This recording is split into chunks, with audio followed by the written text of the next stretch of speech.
Let's get moving, and we will move on to item D2, the HACHR mediation settlement proposal, and that will be City Manager Slattery. Good evening again, Mayor and Council. This item here is about the HACHR settlement proposal. Council directed staff through, I believe it was a meeting in October, to get into official mediation with HACHR to address some of the issues that have been occurring in the past in and around the property, and also to ensure that they have the ability to provide the services to their participants.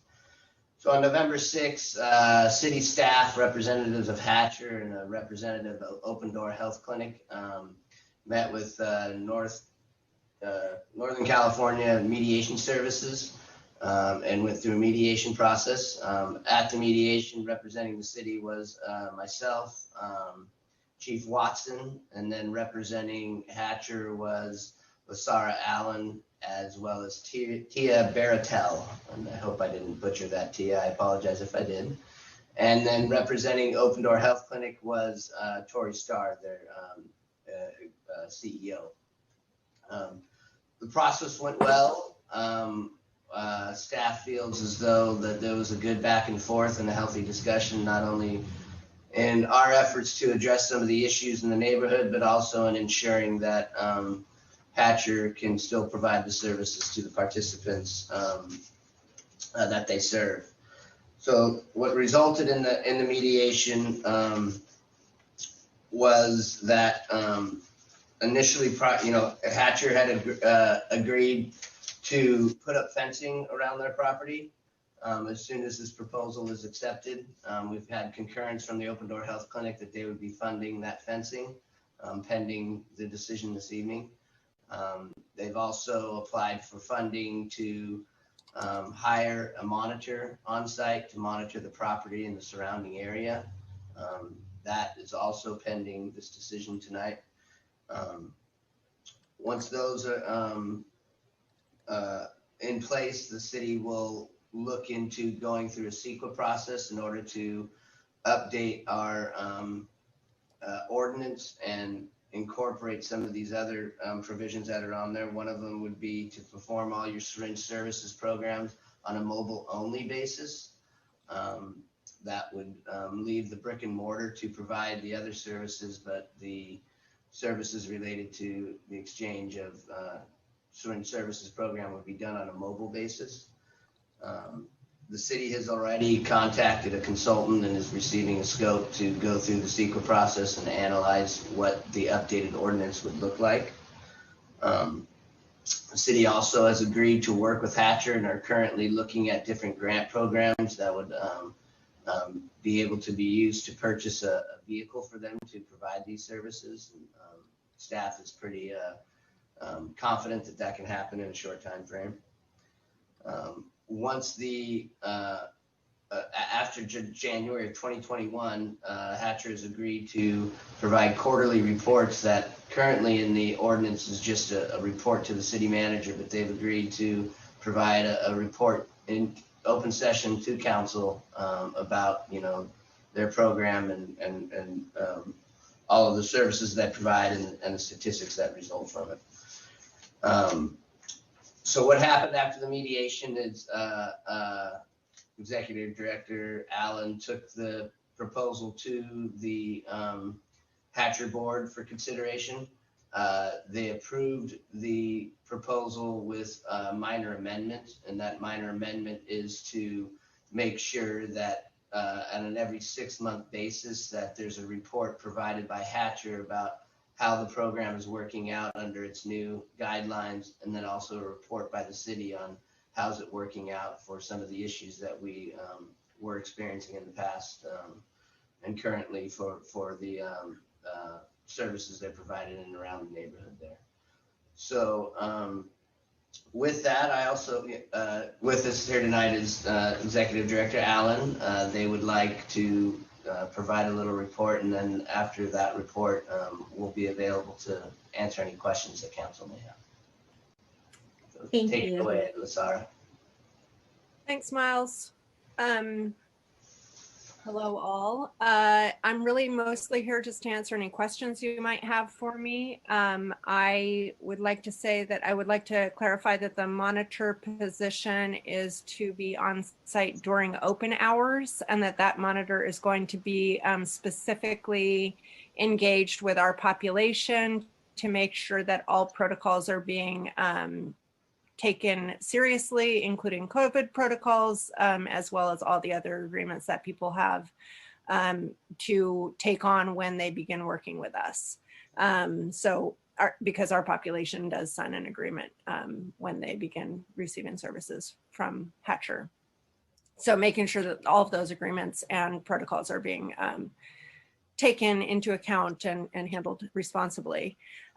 We also have the mobile only service starting June 1st or sooner. That is going to be the lead up just in order to do the staffing modifications and et cetera that it's going to take for us to make it possible to do both mobile only SSP services as well as our brick and mortar established services, which will continue to include medication assisted treatment, overdose prevention services, and supplies, trainings, et cetera, wound care, food, clothing, all of the basic harm reduction services that we offer out of the brick and mortar will continue to be offered out of the brick and mortar, minus the SSP services and the specific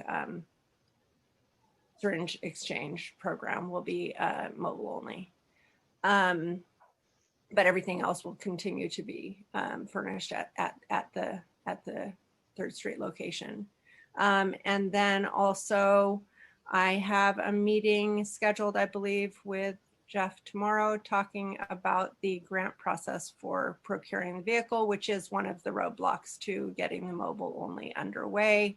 And so once we have that dialed in, we'll have a better idea of what the next few months will be looking like for us.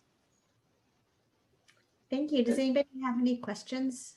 I should also mention that I was reached out to by a representative of St. Joseph, and there's a potential opportunity there of working with HACHR that I'd like to also explore as a part of this too. All right, Councilmember Allison.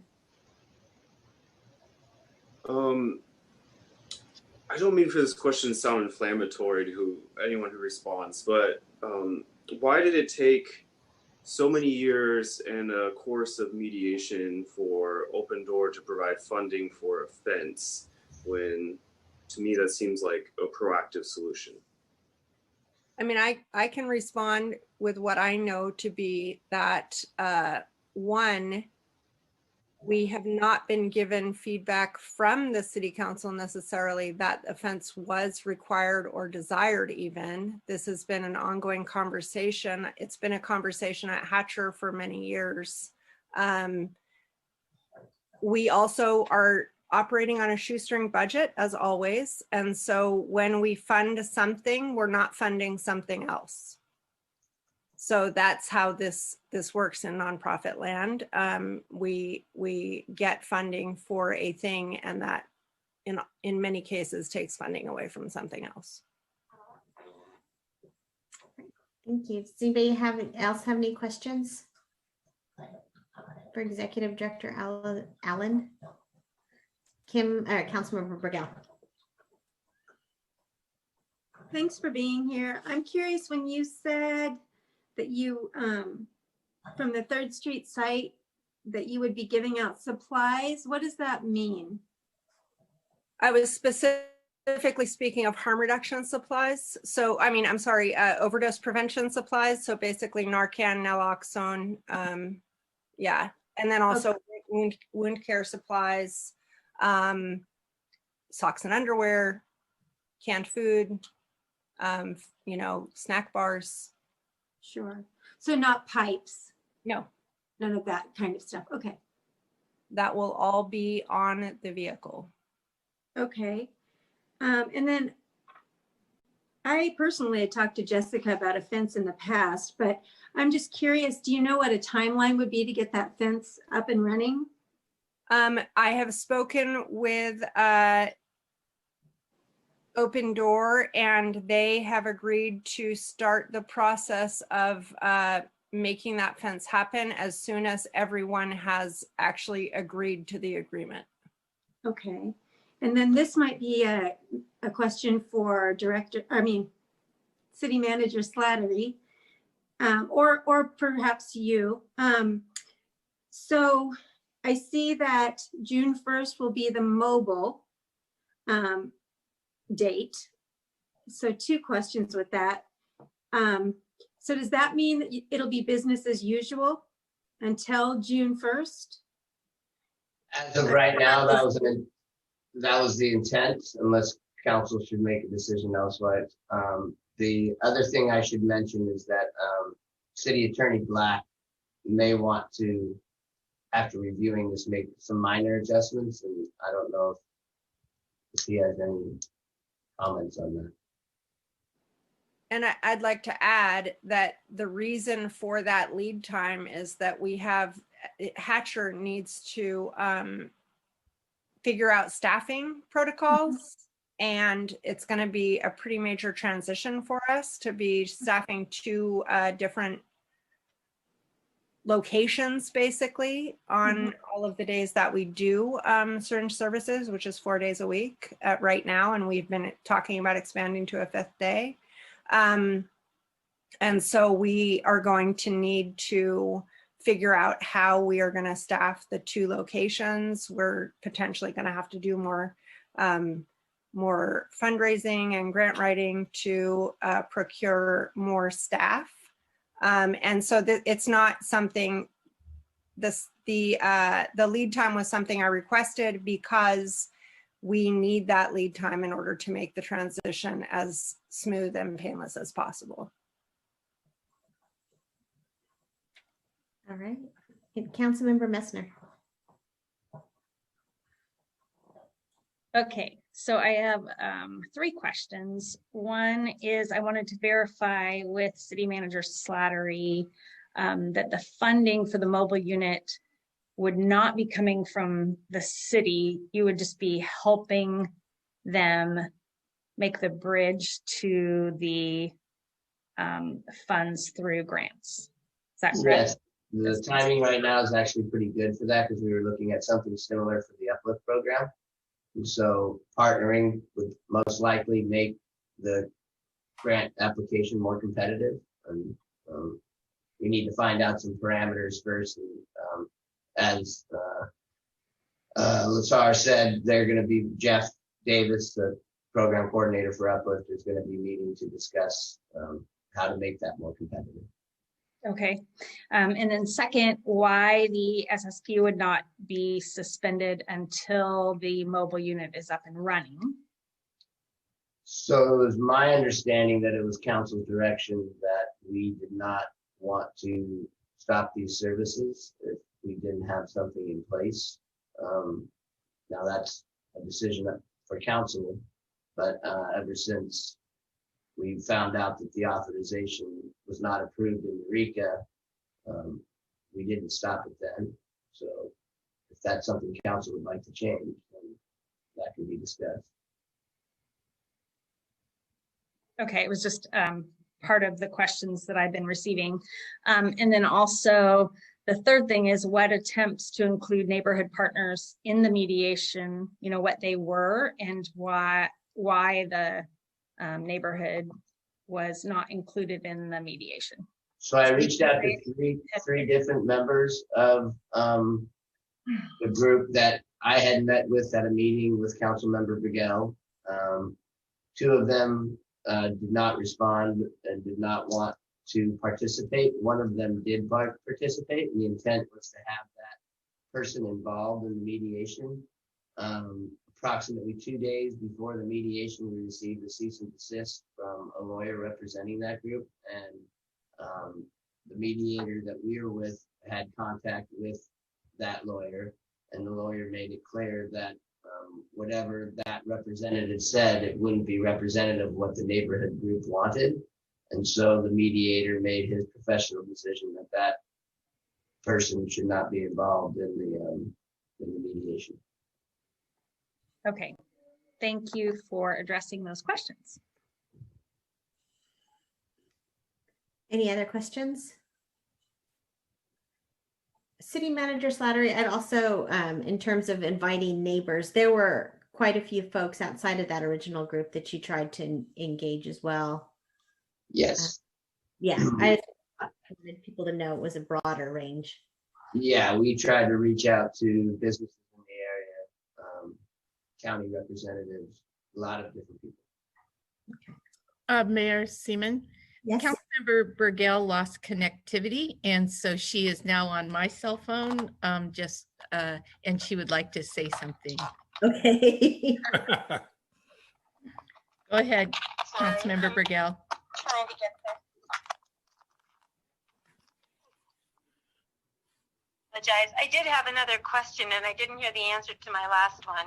So, is everybody there? Yep. Okay. So my other question was, as we were talking about business as usual, I was curious about if a van or if a vehicle could be provided earlier, say February, if that might be an option, if you guys think that you might be able to get staffing by then. And also, if yes or if no, what is going to be different in the next 6 months as far as behaviors and working with the neighborhood than has been happening in the past? I can say one, I will reiterate that the transitional period, I don't think that it's a very long period of time to do all the things that we need to do to line up the transition. I think it's a reasonable amount of time. If it becomes possible to move things mobile more quickly than that, I don't think that we would be opposed to that. But I also think we need to be cautious and definitely not overcommit, because it's going to be a pretty major transition for us. As far as what will be different in the coming months, we are hiring a monitor who will be on site during open hours, who will be interfacing with our population and making sure that people are conducting themselves appropriately and moving along once they've gotten services, which we're already doing. And we have actually gotten excellent feedback from the officers that patrol our neighborhood that we are doing a very good job of keeping things much more, partially because of COVID, we are, really working on keeping the population moving along once they've gotten services, because we can't have people too close together or too many people on site at once. So we're going to be continuing with that with a monitor, and then also the fence will hopefully be something that is useful and makes people feel more comfortable with the location. Those are the things that we brought to the table right off the bat. Those were not things that Miles or anyone else asked us for. Those were things that we brought to the table and said, these are things that we think will make a difference to the neighborhood and for our population, and voluntarily brought to the table. So, dialing those things in is happening right now. Like, that's what's going on right now. The fence is not going to happen until an agreement has been reached on all sides. And I'll add to that, Councilmember Burgell, that we want to make sure that not only LaSara and any staff members of HACHR, but definitely the monitor has a close relationship with CSET and EPD, so that there's things that can't be addressed by the monitor, that we can assist in any sort of issues that need to be addressed. All right. Do we have any other questions? Mayor, if I might make a comment, please. City manager mentioned that there might be some fairly minor wording issues, but I'd appreciate the opportunity to have a last look at it. And so if you have a motion to approve, if it could include subject to final wording adjustments by the city attorney, that would be appreciated. Okay. I think first we just, Councilmember Arroyo. Question about that. Oh, sorry. Go ahead. There was a lag, and so I couldn't tell if you were speaking right then. Yeah, I was just saying for you to talk. Oh, I just, in the interest of ensuring trust and communication, if there are any changes that you do make, would you be so kind as to run them by the other parties, just to make sure there are no issues? That would definitely be the intent. And in my preliminary discussions with City Attorney Black, they're not substantive to the actual requirements of the, but anyway, yes, we will definitely. Okay, thank you. All right. Do we have any more questions? If not, I'll turn it over to public comment. So Mayor, we do have our first caller. I have dialed her and she is on the phone to speak, and that is Miss Cindy Olson. And Ms. Olson, you will have 3 minutes to go ahead. And we're ready for you. A business owner in downtown Eureka, and I want to say how contentious this subject has been over the past 3 years. First of all, the definition of insanity is repeating the same thing over and over and expecting a different outcome. Why is the city of Eureka continuing to give HACHR chance after chance? They have destroyed the beautiful city of Eureka with their needle litter. The followers of HACHR have threatened the citizens of Eureka, and operators of HACHR have been caught in a sting selling drugs. There are other needle dispensers to choose from. So now you think putting up a security fence at HACHR location and buying them a vehicle costing the taxpayers $40,000 is going to make HACHR change their ways? How stupid you must think the citizens of Eureka to be. Apparently the city is getting money for each needle that is given out. That is why hundreds of needles are given out on a daily basis. Why are the great citizens of Eureka paying for a needle truck? This is outrageous. The $40,000 should be given to the businesses that have been devastated by the COVID-19 disaster. Let HACHR or George Soros buy their own truck to distribute needles to addicts. It appears that there are at least 40 to 50% of the local businesses in Eureka are now closed. I have never heard anything from the Eureka City Council on programs that could help the small business owners get back on their feet. Eureka has one of the highest crime rates in America, not California, but the entire United States when compared to smaller sized communities as ourselves. A good portion of this has been brought on by bringing in the addicts into our area so they can steal to buy their drugs. Take a ride up Fifth Street at night and take a look. They are in all the alcoves of the businesses everywhere. Every day we have to clean up from the night before. Why do you want this once beautiful city to look like San Francisco, Los Angeles, or Seattle? Thank you. Thank you. Thank you. Mayor, we do have some members who are on the Zoom call right now. And if, let me go through, Gary Lewis has signed up to speak. Thank you. Hello. I should explain that I have a shared driveway agreement with my neighbor. So I was surprised to read in the newspaper that my neighbor's tenant, HACHR, has signed an agreement with the city to build a fence that affects this shared area. Mr. Slattery, send me a drawing and I'll be happy to talk to the owner about it. There are other legal issues with the proposed mediation agreement that council needs to consider.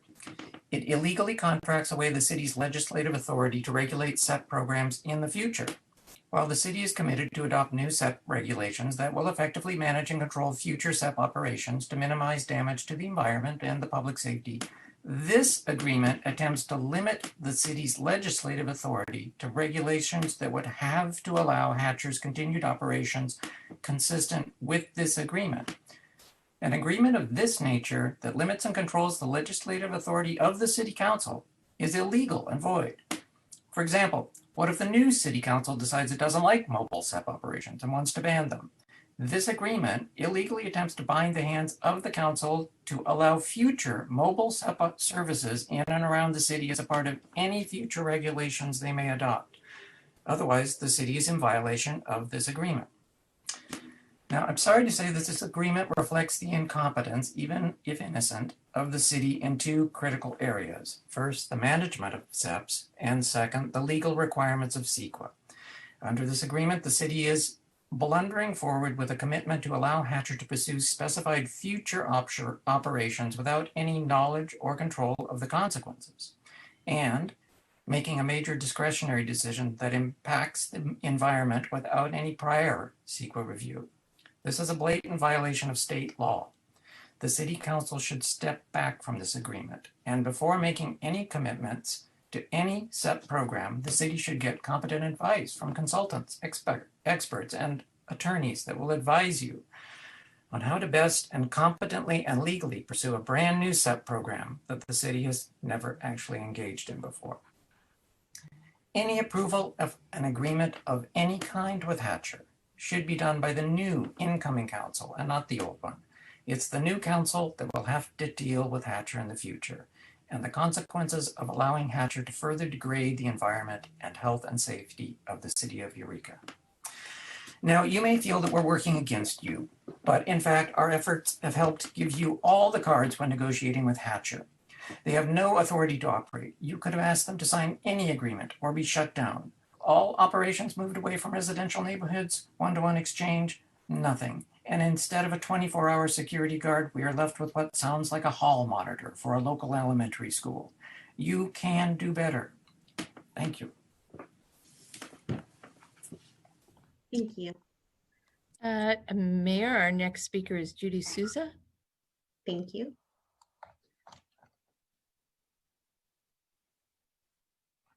Are you there, Judy? Can you hear me now? Yep. Hallelujah. A dispute exists between the parties because the Humboldt Area Center for Harm Reduction has been giving the city the finger for the past 4 years, and the council is tired of it. The solution was to hire a mediator to work on giving HACHR pretty much everything they could ask for. Install a security fence? Sure, but when? There is no timeline and nothing in writing. Help with a vehicle? No problem. What does HACHR use to go to Arcata now, and why is that not suitable for their future mobile exchange? Do citizens get to see what is submitted to CEQA? The numbers submitted by HACHR in the past has not exactly been accurate, and there has been no oversight. Hire a person to serve as a monitor who will manage the surrounding area to the best of their ability. Let's ask what the best of their ability means. How about you just get them to retain someone who can manage it and keep people under control? Section D1 states to perform SSP by mobile delivery only. Once again, the same people will be drawn to the static location. The same problems are likely to occur, given the monitor only need to control the location to the best of their ability. Perhaps D3 speaks at all. The city shall retain a mutually acceptable consultant to conduct reviews of HACHR's harm reduction program. How about just once, the city treats HACHR like any other business and ensure it has the same amount of impact as any other business, and HACHR does not get to have a say in everything about its existence. Amendment number 1 on page 4 is also identified as the third amendment to the agreement in the last paragraph. Are there 2 other agreements that are not attached? This agreement has no consequences for non-performance, no timelines for compliance, and no citizen input. CEQA environmental review has to occur before HACHR or any SEP is given approval to operate in Eureka through an agreement like this. This agreement illegally puts the cart before the horse by promising HACHR it will be allowed to operate in the future, a decision requiring CEQA analysis, with the notion that after HACHR has been given the okay for future SEP operations, the city will figure out regulations to permit and manage SEPs and do CEQA environmental review after the fact. This agreement puts a bullseye on the city for litigation to undo the damage done by an illegal approval of the agreement that violates CEQA and unlawfully delegates the city's legislative authority. The city should choose a different path and engage in a truly public process to adopt responsible and competent regulations for SEPs before it gives any approval to any SEP to operate in Eureka, with legally required environmental review in that process, so that the environment of our city and all of Eureka's citizens are served and protected. Thank you. Thank you. Do we have any others? Mayor, that's all the speakers that I had signed up. All righty, then I will bring it back to council for comments, or do we need a motion? Yes, we need a motion tonight. What about me? I'm sorry. Do we have another speaker? All right. We do have another speaker, Mayor. All righty. So that would be Yvette Lewis. Yes. Good evening. I'd just like to remind the City Council and the Mayor that having support for or interest in supporting a SEP in Eureka doesn't mean that you have to agree to this haphazard proposal. I believe that you all have good intentions, but you must follow regulations. You must follow the law. You must plan, and you must consider all of the stakeholders, including the community, which was not part of this mediation. There are a lot more people in the community than those Mr. Slattery contacted. I am not sure what your ties are to HACHR or to Open Door, but agreeing with this proposal will raise questions regarding who is governing who. Mentioned in this settlement proposal is the intention to obtain CEQA approval. The guidelines for the implementation of the California Environmental Quality Act are very clear. These guidelines state that the city shall not undertake actions of the matter included in this proposal before CEQA compliance. It is unlawful for the city to agree with this proposal. It is already unacceptable that the city has allowed HACHR to continue operations without a permit or authorization. You are violating state law by allowing HACHR to continue using a site that is subject to CEQA review. That you acquiesce with all of this tells the world that everybody and anybody is welcome to come and run a SEP in Eureka. Why are you doing this? This mediation settlement proposal presented by the city manager takes for granted that a SEP in Eureka can pass an environmental review. He speaks of it as if only an application is needed to be completed and filed. Don't be misled. The requirements are extensive and not easy to meet. It includes many steps and it involves many people. I ask that you please consider your position and the law and respond accordingly. Thank you. Thank you. And thanks for speaking up. So we didn't miss you, is what I meant. All right. So now I'll bring it back to council. So I just want to remind everybody, we have 15 minutes, so it's very possible that this might get carried over. But I will still bring it back. Councilmember Castellano. Sorry, just a quick question for City Attorney Black. I'm just wondering if you could speak to some of the comments about kind of the order of operations and things like that, in terms of like CEQA and that process. Yeah, so I don't want to go into detail about a matter that is, first of all, a very direct threat of litigation. but also involves my legal advice to you as a council, which probably should take place mainly in closed session. I will say this, it's very evident that the challenge to HACHR's quote unquote continued operation without going through CEQA is misplaced, because any claim that the city has violated CEQA would have had to have been brought approximately 2 years ago. And that claim is legally barred now by the statute of limitations. As far as a change in HACHR's operations, my belief is the intent of the agreement is to implement CEQA and to make the implementation of the substantive plan of the agreement subject to CEQA.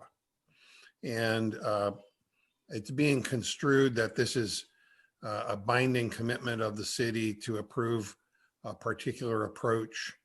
And to the extent that approach changes the way things are done, there is an argument that CEQA needs to be done, but I would argue that CEQA will be done before any amendment to the ordinance takes place. So there's a lot of smoke being blown by the attorney that is presenting this legal argument, but I don't think it has a lot of substance. All right. Do we have any other comments? Comments from council? Yes, from council. I do.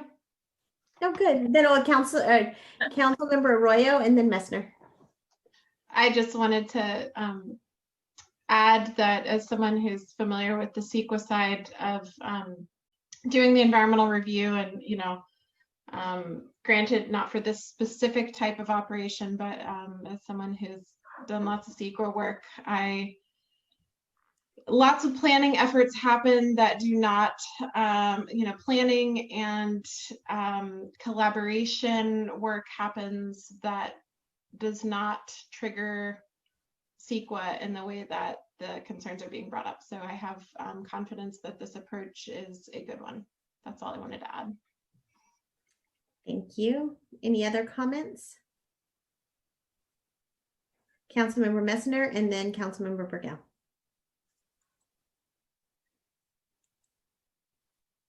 So I think I have a clarification I would like to understand perhaps better, and that is, I believe that the state did not renew, is it correct that the state did not renew HACHR's application this year? So, or I don't know what the terminology is, but the state renewed their authorization, just not within City of Eureka limits. Okay, so where does that put the City of Eureka in regard to what our determinations are if they operate within the city? Well,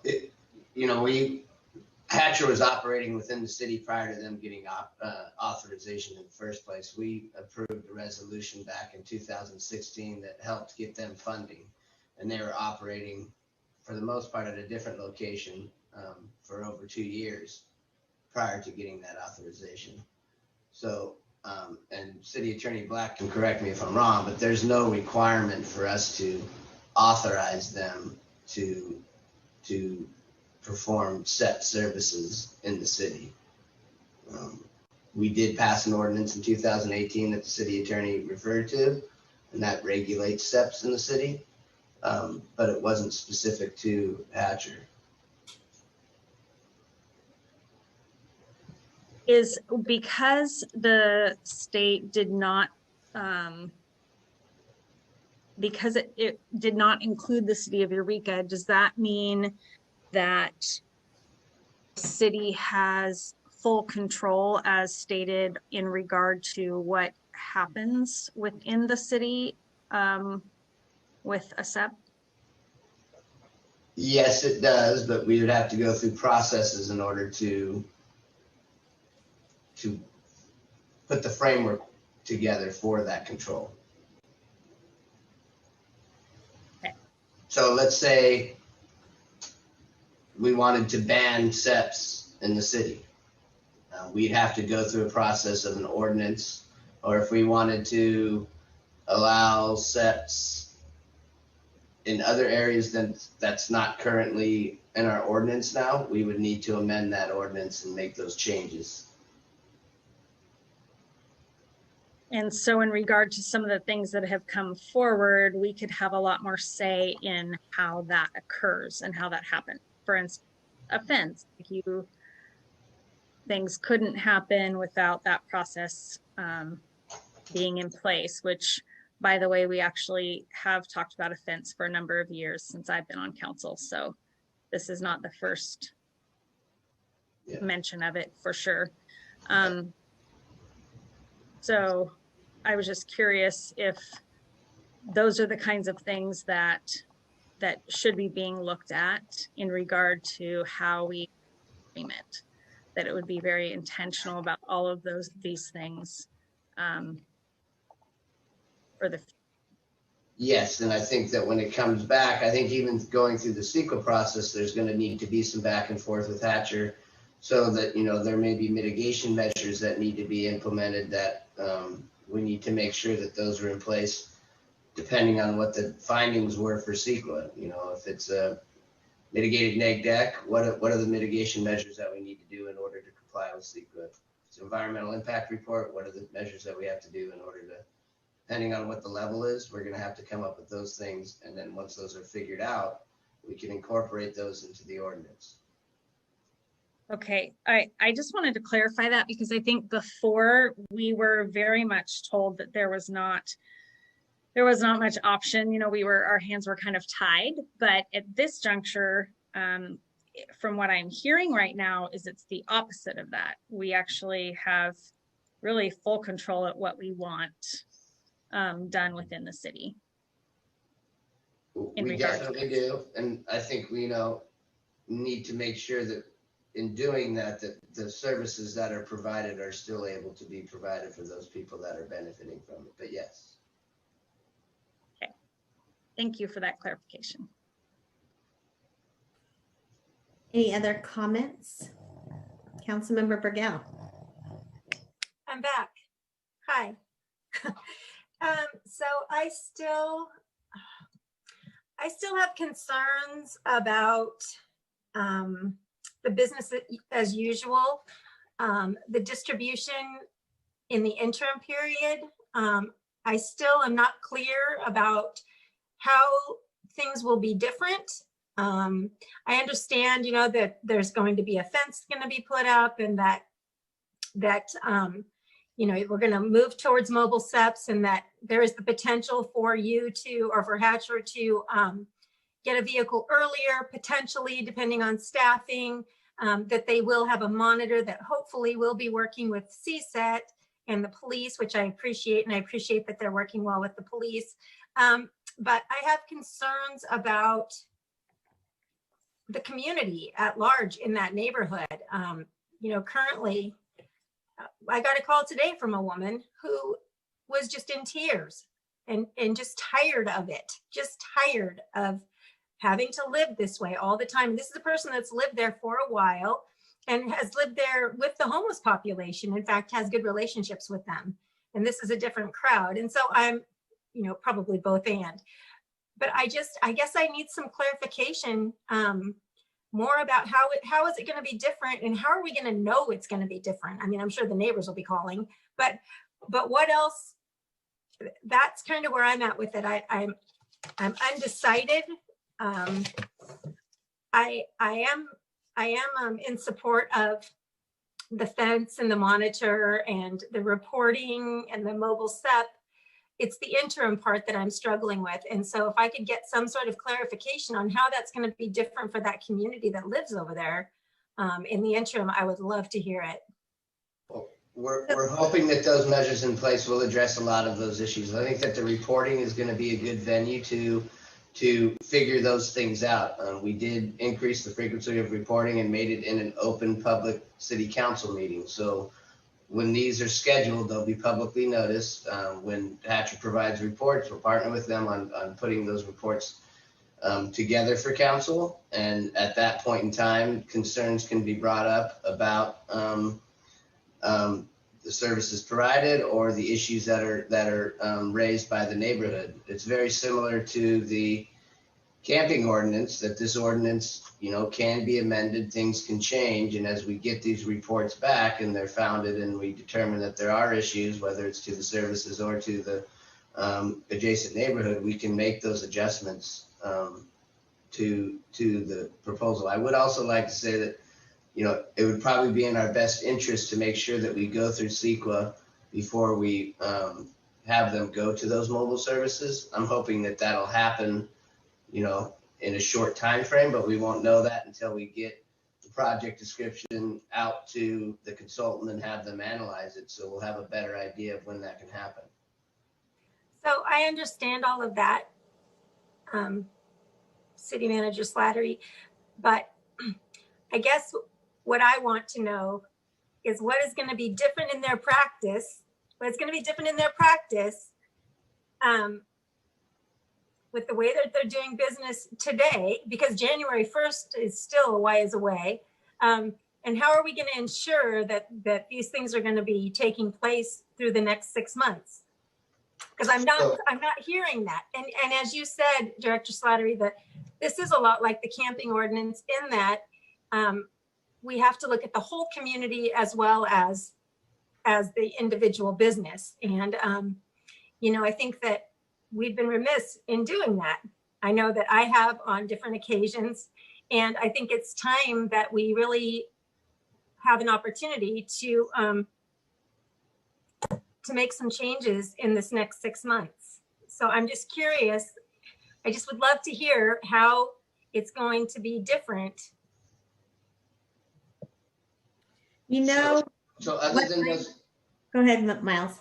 So other than those things that we mentioned already, I mean, like City Attorney Black spoke to, when we do this, first of all, we're not going to update until we go through CEQA. But when we do put the ordinances, it won't even be in relation to the things that are put into the proposal that is in front of you today. But there's also provisions that we can put in there that make sure if they're not following these guidelines, then we have actions that we can take to make sure that they are in compliance with it. Right now, we are going to be maintaining the same ordinance. So within the 6 months that you're talking about, I don't think I can guarantee anything. I think we're going based off good faith with the better relationship that we've had with HACHR right now. And until we get an ordinance in place that's going to be compliant with CEQA, we won't have those provisions in place to have, actions we can take to stop them from doing whatever's going on. So for the first 6 months now, unfortunately, we won't have a mechanism to ensure that because of the issues that City Attorney Black brought up until we update our ordinance. Okay, so you're saying it's good faith is what you're saying. So is that what we should tell the people that live in that area and that go to the library and those types of things? It's good faith? I don't think that's what we should tell the people, but that's what we're going off of right now. If there are other issues that raise to the level of enforcement, we do have things in place for that. I'd like to respond as well and say that, I have made myself available to anyone who wants to speak to me one-on-one. And I am taking people's considerations seriously. And we're doing the best that we can to address the concerns that are being brought to us. And we will continue doing that. And the process of gaining trust is a two-way street, as has been said here on a number of occasions. And we're doing our best to walk, hand in hand with City Council, with Miles, with the City of Eureka to address concerns that are being brought. And we will continue doing that. And the process of moving to mobile only is going to take time, and we can't take shortcuts that are going to get anybody in trouble or make things untenable for anyone, obviously. So I think that the process that we've been going through so far has yielded good results. I feel like the trust that we've been building, at least between myself and Miles and others who have been engaged right, with the process, has been helpful, has yielded some element of trust where we're being able to work together to serve both the population that HACHR serves and take into account the concerns of the larger community. It's going to be a process. It's going to take some time, but we're doing the best that we can to take into consideration all points of view. Well, all due respect, Lasara, I've heard that before. So I just, I do have my concerns about moving forward. I do agree with the modifications. I'm just concerned about the next 6 months. So with that, it is 10:32. We did anticipate that this may go over. And I want to be respectful because that's what you all voted on. And so it is my job to make sure we address this. We have 2 people who thought this was their last meeting. So this is what I need you guys to decide. Are we pushing through tonight, or are we going to try to reschedule this and continue the conversation? I'm fine with going Thursday. You're fine with Thursday? Yep. I can't until like 7:30 on Thursday. I already have something that I arranged with the group. Yeah. I'm fine with that. 7:30? Yeah, let's just not take hours to discuss things, but yeah, we can go 7:30 to 10:30 again. How about that? I am okay with the 7:30. You can do it. I want to ask before we go down that road, is there a sense that we could make a decision in the next half hour? I don't want to rush us, but I'm wondering if there's a sense that that could happen. It felt like we all had some things to say, and now here we are. I'm kind of wondering the same thing. I would like to see if we could finish this up as well, if it's possible. I am perfectly happy with pushing through and getting it done, and then being done for the week. But we need to have at least a majority on that. So it looks like Leslie's good on that. Oh, so I guess we need a motion then. To extend the meeting till 11 o'clock. I have a comment. About the time? Yeah, about the time. So I feel like, I mean, we could push through till 11 tonight. And I think that most questions have been answered. My concern, again, is, good faith, that's not going to work for the community. Wait, this is a time more than that. Forget you're going off onto the topic. Well, because it could take longer than 30 minutes, or it could take 5 minutes to get the clarification, but that's what I need. Yeah, I haven't really given too many comments yet, and I don't know if we're all going to agree on the same trajectory. So I was thinking maybe, I'm a night shifter. I could go all night, but I feel like we should all be, clear-minded for this. So how do people feel about 7:30 on Thursday? And that includes you, Larissa, Executive Director Allen. You need to be included. Thank you. I have plans on Thursday, but I'll change them. I just don't know what we're going to achieve on Thursday that we couldn't achieve now. But if it's just more conversation about what it will take to build trust between us, then I think we should have that conversation publicly and openly. But I don't know. I don't know if anything is going, like any amount of couple hours of conversation is going to do that for those of you who are concerned. So let me go through council member by council member and kind of get an idea of what you guys are thinking. So Councilmember Arroyo, you feel like maybe this is a discussion we could complete tonight if we focused on it. And Councilmember Messner, what's your preference? I feel like we could do that tonight as well, if it's possible. I mean, I would be willing to add that. I would prefer not to add another night. Okay, Councilmember Castellano. I'd be game to continue tonight. I have like literally 10 hours of meetings in a row on Thursday. So, but I could do it, I could do it, but I'd be So game you'll to be just as worn out then as you would be tonight. Councilmember Allison? Either or. I just have yeah, I mean, I just know regardless we have to resume on Thursday, right, for the rest of the agenda items. No, we'll just have to do, maybe we'll just do council member reports and make them, yeah, we'll have to do them tonight. Okay. Okay, so it sounds like Kim.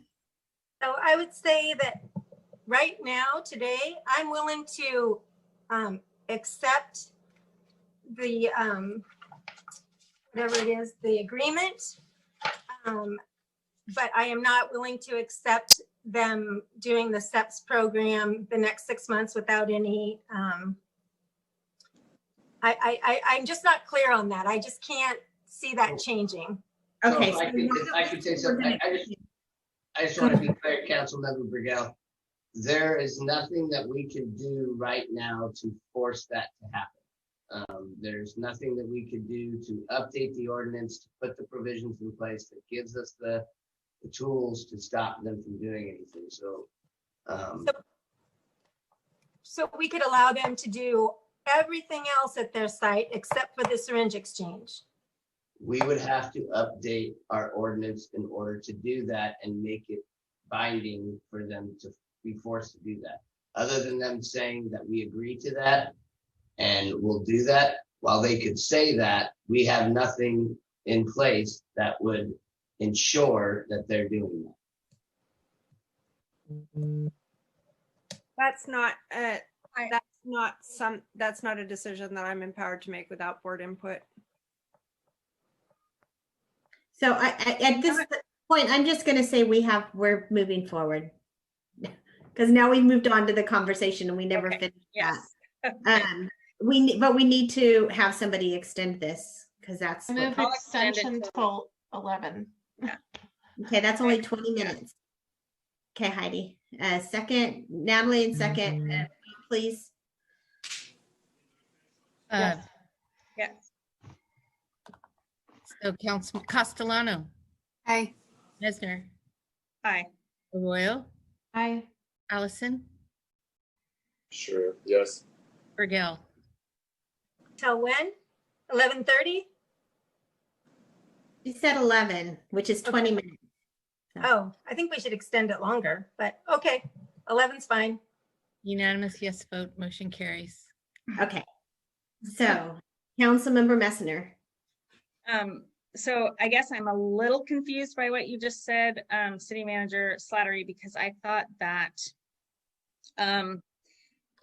that the resolution was rescinded. It has already been rescinded because we did that a month ago or however long ago that was. And so I think that does mean that there is it's rescinded. So I don't understand. Can you please clarify what you're saying? Because that doesn't make sense to me. You're referring to a resolution that was generated in order for them to get funding that we repealed and replaced with a different resolution that wasn't specific to HACHR. What I'm talking about is an ordinance that we put in place in 2018 that regulates the operations of SEP. They're totally separate things. One is a resolution, which doesn't have any technical legal authority. An ordinance does. But how does that relate to HACHR operating when the resolution was rescinded with HACHR removed from that resolution? It was still a general resolution stating council's desire to have steps and their reasoning behind having steps. It didn't, while it didn't specify HACHR, it didn't say we will not have HACHR. It just supported steps in general. And so Councilmember Burgell's suggestion to not allow the needle exchange part of that until that mobile unit could be in place, how does that conflict with that? How is that not? I'm confused on that part. So City Attorney Black can chime in if I'm wrong, but I think that would require an amendment of the ordinance that we currently have in order to stop that from happening. So I haven't been asked exactly this question before, but I believe that City Manager Slattery is correct. That we would have to amend the existing ordinance. Okay, Councilmember Castellano. When I just kind of reread the agreement again, or the settlement proposal, and I mean, I feel like there have been significant steps made through that process. I don't think we're at the end of the process, but a lot of these things, like the fence is immediately, like following, or following acceptance of the proposal. A lot of things are like beginning January 1st, 2021. So I do think that there have been things to address the pretty soon. And I think that, there's things that just aren't on the table tonight, and like healing relationships does, I want to speak to what Director Allen mentioned, and that's that healing relationships take time. And I think Councilmember Burgell also mentioned that too. And that I do think I'm hopeful that this is part of that process. And so I want to say that I'm comfortable making an motion to approve the settlement proposal between the city and the Humboldt Area Center for Harm Reduction. And could you make sure that the comments that City Attorney Black put in there with some, I believe, the wording. Remind me what those are. If you wouldn't mind, just make the approval subject to final wording adjustments by the city attorney. With the approval subject to final wording adjustments by the city attorney. All right. Thank you, Natalie. Do we have any more discussion on this item? All right, seeing none, we'll take a roll call vote. Councilmember Castellano. Aye. Councilmember Messner. Nay. Councilmember Arroyo. Aye. Councilmember Allison. Nay. Councilmember Burgell. Without knowing the next 6 months, I'm going to say no. I support the agreement, but I do not support not having anything in place for the next 6 months. 2 yes votes, Councilmember Messner, Allison, and Burgell dissenting. Motion fails. All right. So Councilmember Castellano. Yeah, what do you mean now? Sorry, I guess I have maybe a follow-up question, because now we don't have an agreement. Like, do we bring this back at a future meeting? I don't know how we're gonna address Councilmember Burgell's concerns. I'm confused now. Yeah, wasn't it? So Councilmember Burgell. So I would be willing to look at this again and revisit it. As I said, I support the settlement. My concern is for the neighborhood in the next 6 months. I understand that things are going to change, but I'm sorry, but I don't trust that they will without some kind of something in place. And so I would be happy to look at it again if there was some way, if we amended the ordinance perhaps, or because I think that they're a vital service to our community. But I'm not willing to agree with just, business as usual for the next 6 months. So Councilmember Castellano, and then I'll have Miss City Manager Slattery respond to what our next steps are. Yeah, and maybe this will help too. I guess I just feel like some of the things that I think we want to move forward, like the fence and things, were kind of dependent on this agreement. Yes, absolutely. Mm-hmm. Yeah, so both the funding for the monitor as well as the Open Door Health Clinic's funding is contingent upon council approval of this. And just to address Councilmember Burgell's desires to have something done in 6 months, short of amending the ordinance and not allowing, and City Attorney Black, please chime in if I'm wrong, in order to get what you're desiring and to have it would probably require banning SEP services in the city, because anything other than that will likely require a secret review. And that is not a short process. And is that a good interpretation, City Attorney Black? I think so. I think what has happened, I'm not sure that staff, and Miles, you can correct me on this, was really prepared to address this issue of the next 6 months. I think that is something that was valiantly brought forward by Councilwoman Burgell. But I am thinking that we might want to keep this conversation alive. I know we're going to have 2 new council members if we continue it to the next regular meeting. But if there was a motion to reconsider tonight's vote, and then if that was successful, then carry the issue over to the next meeting with special direction to staff to come back and discuss the next 6 months and how that's going to play out.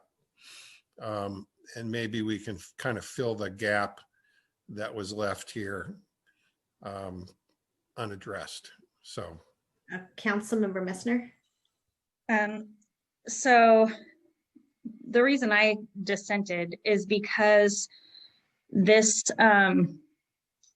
exactly what Councilmember Burgell brought forward, we have not spent even close to half the amount of time as a council on any other particular item as this particular one that has been over and over and over and over again, been a constant rub in the city. And the only time changes sound like they will be made is when that rub is so deep and so hard that finally there's some agreement to something. But then as soon as things have, the pressure's off, it just ramps back up again. And it has happened for 4 years while I've been on council. It's been exhausting, to be frank. And I think Councilmember Allison and I were wanting to have this finished so we don't create other council members having to suffer through many days and hours and years of time doing the same exact thing.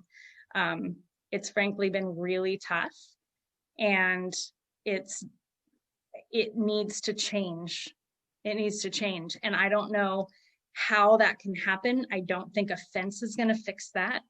I don't think even a mobile SEP is going to fix all the issues. There are so many issues with this particular group. And they And there's a lot of things that are done well. So I'm just saying there is, with the SEP in particular, there are just so many problems. And I don't know if it's just inherent to the way it was set up originally. I don't know what was involved in it, but there are so many problems with it that it's created this issue that keeps coming back to us over and over again.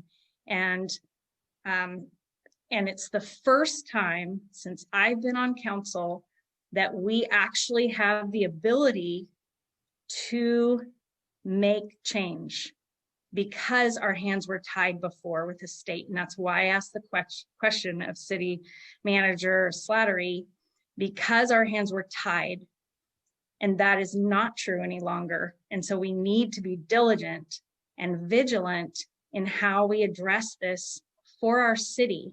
It needs to not continue in the way it has. And a fence is not going to fix it, and a mobile unit is not going to fix it. It's inherently at the very core things that need to be changed. And so I don't know how that's going to happen, but that's what's needed. Councilmember Arroyo. So I move that we direct staff to bring this item back at our next agenda, or an agenda soon after, and that folks who have thoughts on this that they want staff to prepare for and plan for, convey those to staff, along with the city manager working to understand the perspective of the incoming city council members, so staff can bring the right information to the meeting and be prepared for it. I don't think that, it doesn't seem that folks thought it was, and staff and parties to this thought it was going to go this way. That's what I'm noticing. So it seems like people were not prepared to make other offers or provisions. And so I'd just like to move that we have it brought back and see what we can do. Do I have a second on that? Well, if I can interject, the item can always be brought back, but the motion cannot be reconsidered unless there is a motion to reconsider. And that has to be made by one of the three members that were in the prevailing trio. Oh, okay. I retract my motion then. So I leave it as advice. So Councilmember Allison. Let me just say, reconsidering does not mean necessarily adopting. It's basically allowing you to change your mind. And my suggestion was that there be a motion that would allow the council to change its mind, and then a continuance to the next regular agenda for the discussion to continue forward with the additional input that I think Councilmember Burgell is asking for, and give staff a couple of weeks to work on that, or maybe 4 weeks. I don't know. So that's just a suggestion. Okay, Councilmember Allison, you were going to say something. Yeah, so I haven't really commented much about this, but I just recall before we went to mediation, I was in favor of authorizing a letter to be written to CDPH not to renew HACHR's ability to operate in the city. And that did not come lightly. And I know I'm a lame duck council member, but I agree with what Council Member Messner had to say with, I would like closure on this so that the new council doesn't have to sit in these meetings for hours and hours, because I don't think the input of the community has changed, and I just don't have trust in HACHR's board, that they will change, and I know that's a disservice to you, Executive Director Alwyn, but it just I've been here 4 years, and the attitude of the HACHR board has always been an us versus them kind of approach rather than a we approach, and that totally discredited HACHR's ability to be proactive in addressing issues.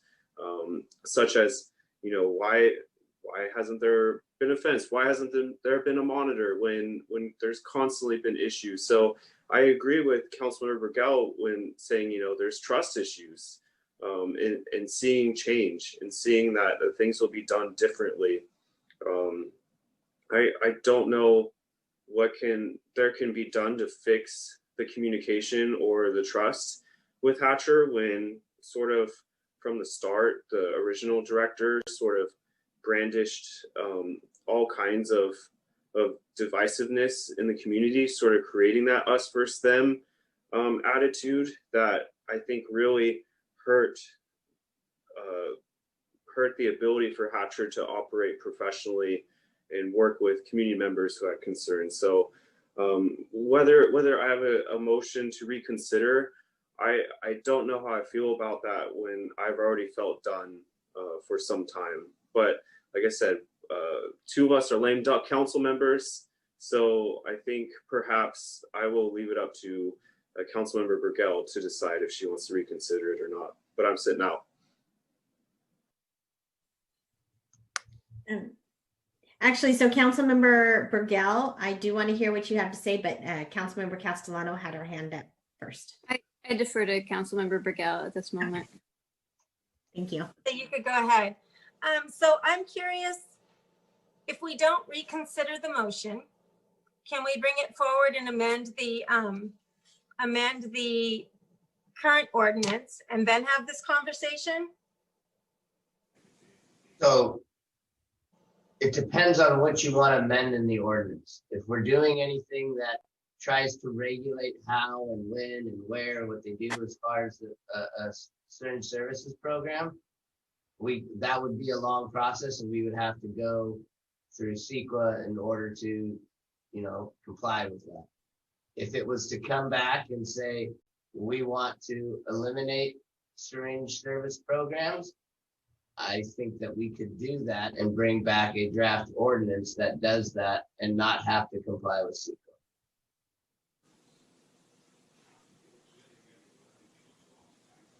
Councilmember Burgell, did you have anything after that? Are you satisfied? Okay. Oh, hang on. Here she is. Yeah, the phone thing wasn't the best idea. Okay, she's back on my phone right now. Here she is. Did you get to hear the end of what City Manager Slattery said? I did not. Okay, so if you wanted to do anything as to regulating a step as to how they do it, where they do it, those type of things, we would have to comply with CEQA, and it would be a longer process, and it wouldn't, we would have to go through CEQA, then come back with some sort of amended ordinance. If you wanted to amend the ordinance to just eliminate syringe exchange services in the city, then that's something that we could do and bring back to council and not have to comply with CEQA. So what I would like to see is, as I talked to you in agenda review, I would like to see something about either no SEPs until it goes mobile, and approve the settlement agreement, or have some sort of modified SEP distribution until that time. Because currently the way that things have been going, I'm very concerned that things are going to be business as usual for the next 6 months. And if that is the case, that is going to be very problematic. It's been problematic for the last forever, and will continue to be problematic. So that is where I'm at with it. So under your first scenario, there would be an ability to update the ordinance, ban SEP services, and start going through the CEQA process to define how we want those SEP services to be regulated. Then once CEQA is completed, we could come back and amend the ordinance. So during that interim time, I had a call into Michelle Stevens, but I haven't heard back from her yet. I'm wondering if the county couldn't take that SEP's burden for the next few months until we get this organized. So that's something that I would like to look into as well. And I've had preliminary discussions with them about expanding their services, and we could revisit that.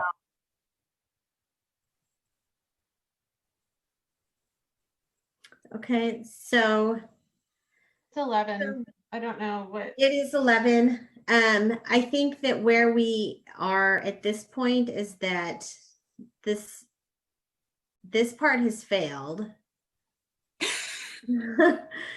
There's some direction to consider maybe changing the ordinance. We can't do that right now, and it can't be just one person.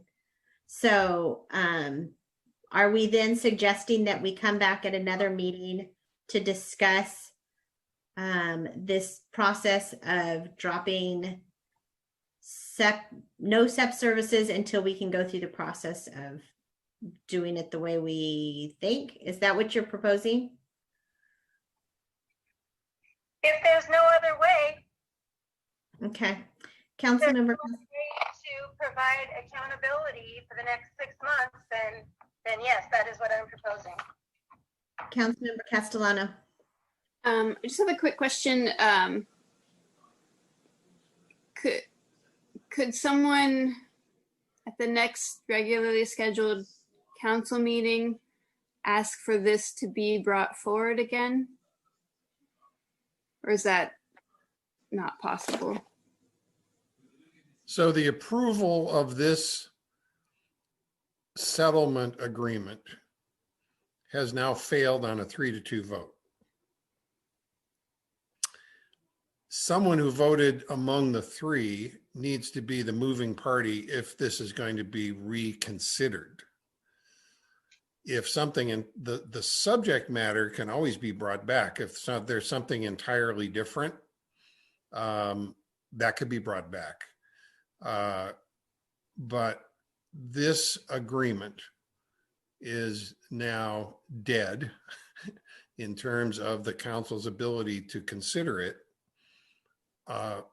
unless someone, a member of the three, moves to reconsider, and then anybody can second that motion, and anybody can vote for that motion. But it's the instigation of a reconsideration. So reconsideration itself is not passing it. It's just keeping it alive for an eventual yay or nay vote. Councilmember Messner. Yeah, so point of clarification on that. What Councilmember Burgell is suggesting, would that be part of that reconsideration? Is that what you're saying? Or no, that's a completely separate thing and would need to be brought back as a separate item? So it could be agendized for the purpose of a motion at the next regular meeting to reconsider what happened at this meeting. Okay, but I'm still not sure I'm clear on that. if there's no motion tonight to reconsider, then the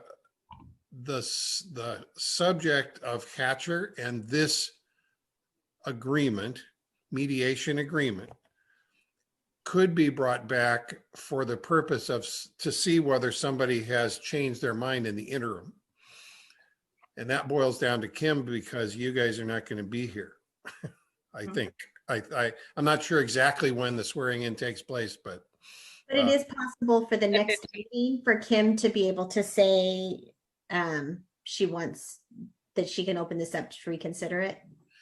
Yeah, she could say, I'm now satisfied with additional provisions dealing with the 6 months concern. And I'm now satisfied with those provisions, and I'm ready to reconsider the original package with some additional elements. And she could make that motion. And if it gets 3 votes, then that all could be revived. Larissa, do you have something to add? It's Latara, but I'm sorry. That's okay. That's okay. I just wanted to ask for clarification if Miles and I and whoever else get together and come up with provisions for the next 6 months, that can be brought as a different agenda item, correct? Yes. Thank you. And it sounds like it could be brought with the same agenda item. It's just with provisions. And now I think I'm getting attention because it's after 5:11. No, it's just because the city of Eureka has some odd rules when it comes to reconsideration. It doesn't formally follow Robert's Rules of Order. On Rule 5.8 for reconsider, the reconsider of any vote must be taken at the same session, but no later than the same or next calendar day to consider new information at the time of vote or to change their mind. So we only have minutes until that happens. I stand corrected. This happened at like my second council meeting. Pam is ever. the true parliamentarian here. Thank you, Pam. Forget Robert's rules. So is Kim around? Where's Kim? Is she on your phone? On the phone. It's on my phone. I'd like to just say that I'm more than willing to meet with Miles in the next, whatever, day, 2, 3, and, talk about what we might be able to come to as an agreement in an effort to make it possible to get this agenda item on the next possible agenda. Because as was brought up, the measures that are going to make the neighborhood more secure are reliant on an agreement being reached, and we cannot proceed with those elements until an agreement is reached. And so I'm willing to do what it takes to try and make that happen. And so, Miles, are you willing to meet with me in the next little bit and talk about some potential provisions for the next 6 months? Of course, for City Attorney Black, the one concern that I would have is whatever we do come up with, how would we make that binding for HACHR? Well, it would have, I think, through the same mechanism that we're talking about here, is it, like an addendum to the settlement provisions. And then, my belief is that features that would take place over the course of the next 6 months would be essentially, come under a kind of an emergency category that I think we can move forward while still doing the necessary environmental analysis, et cetera, and eventual consideration of ordinance amendments. Whoops, nearly lost my computer. So, we have to see exactly what those provisions are, but I think it's certainly possible to meet the concerns that Council Member Burgell is putting forward. So, Councilmember Burgell, given that they would come back with some of those 6-month measures at the next meeting, would you like to reconsider?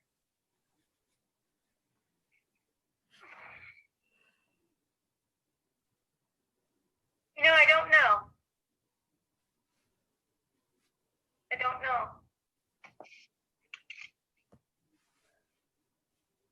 Well, yeah, I just feel like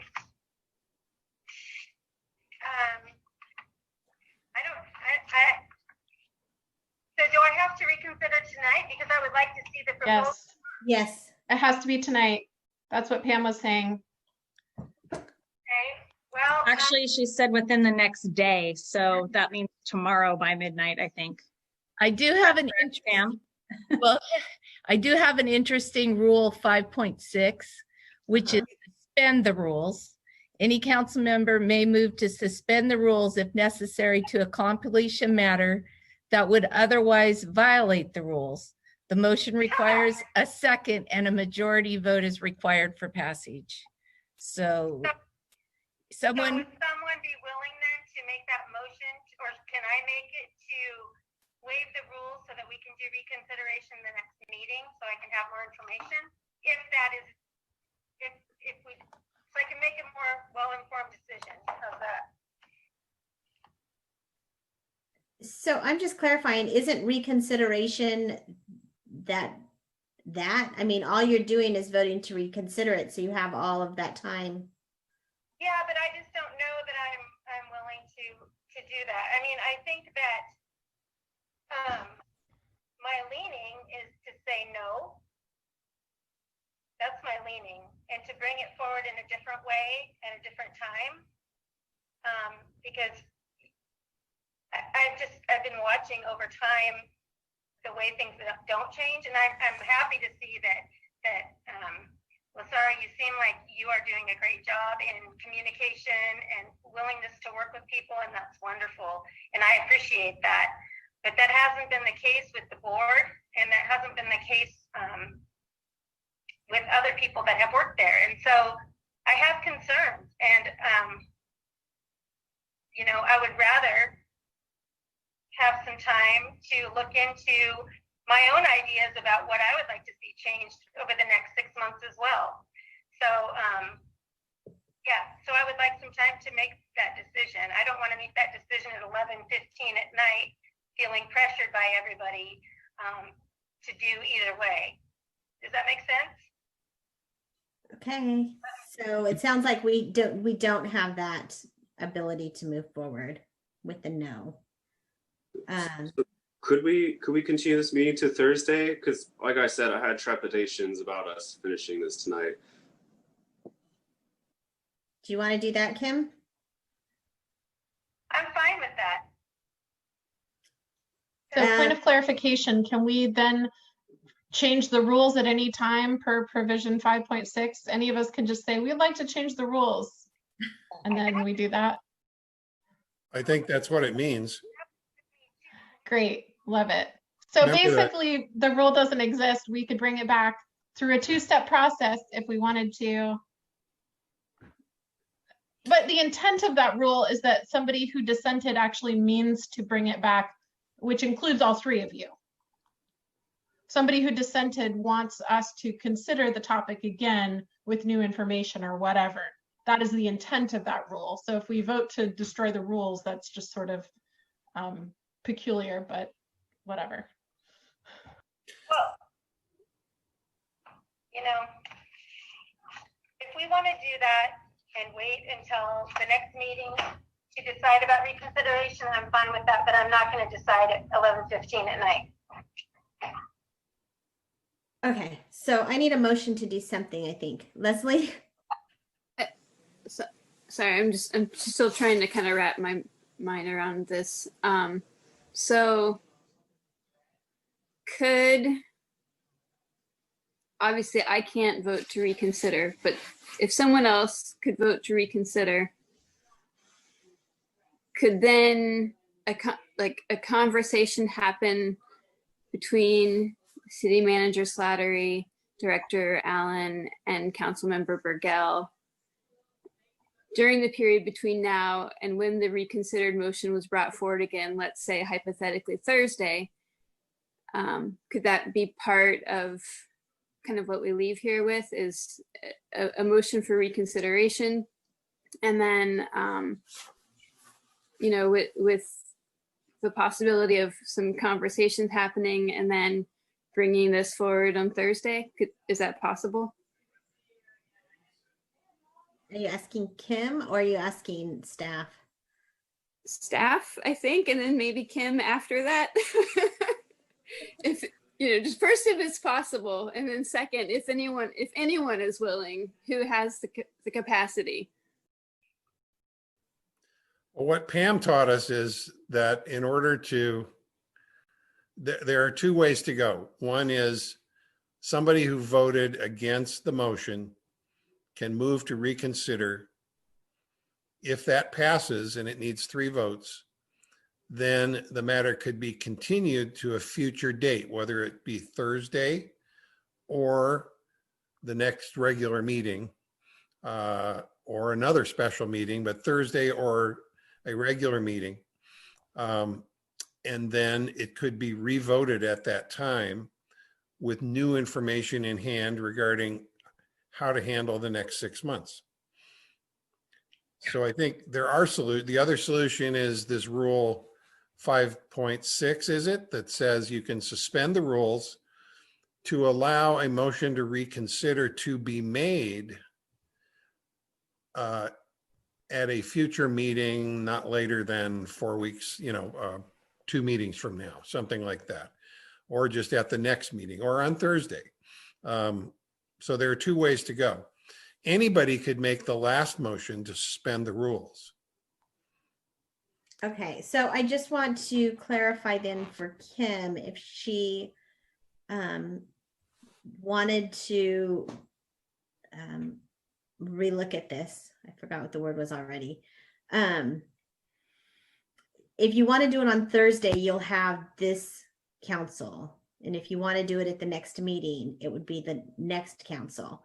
So if we suspend the rules, it would go until the next meeting, or we would still have a special meeting, or that's all up in the air too. Either way, that would be up in the air, but one way or the other, suspend the rules to permit reconsideration outside of the 24-hour limit that Pam directed us to.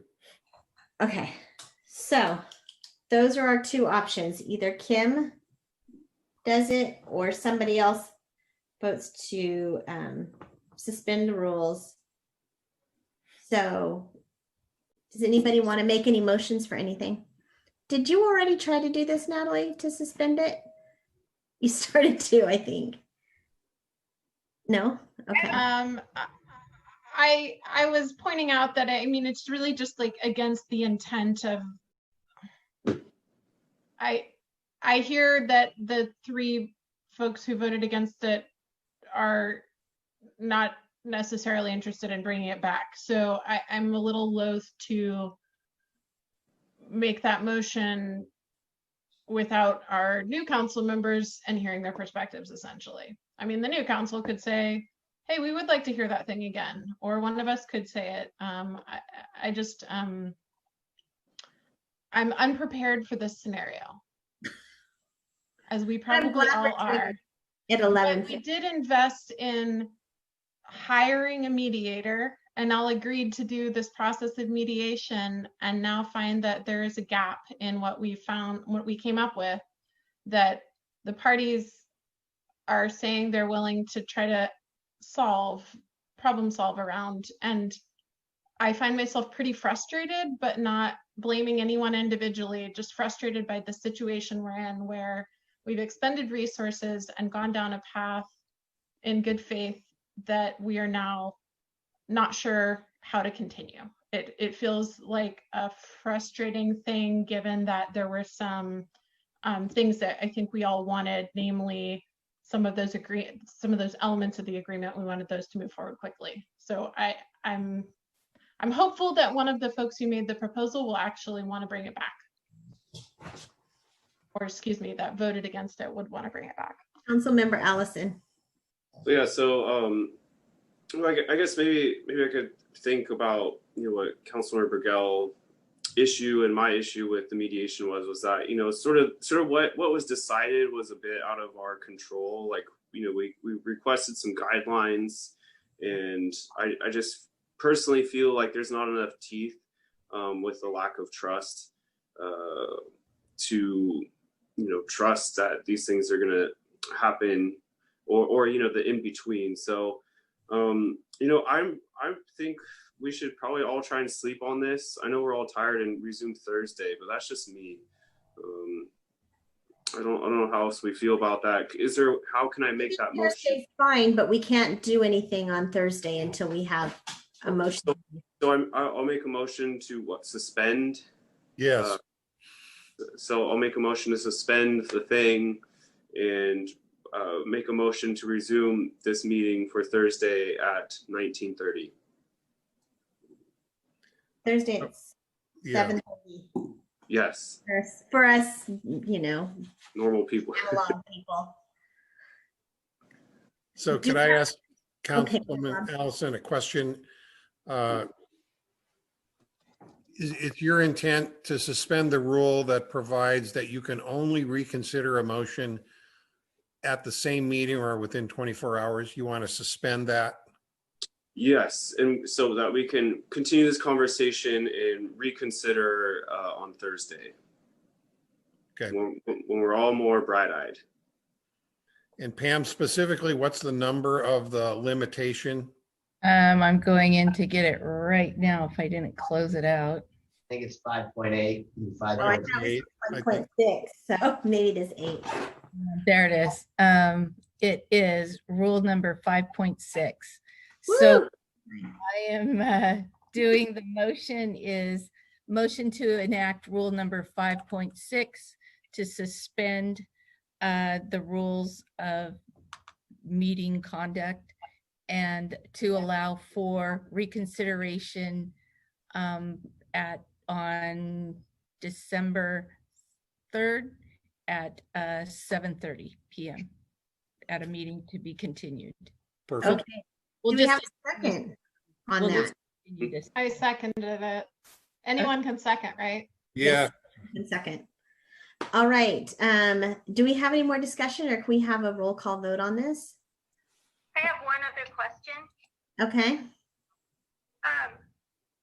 So that's Thursday night potentially when we vote, and I'm wondering if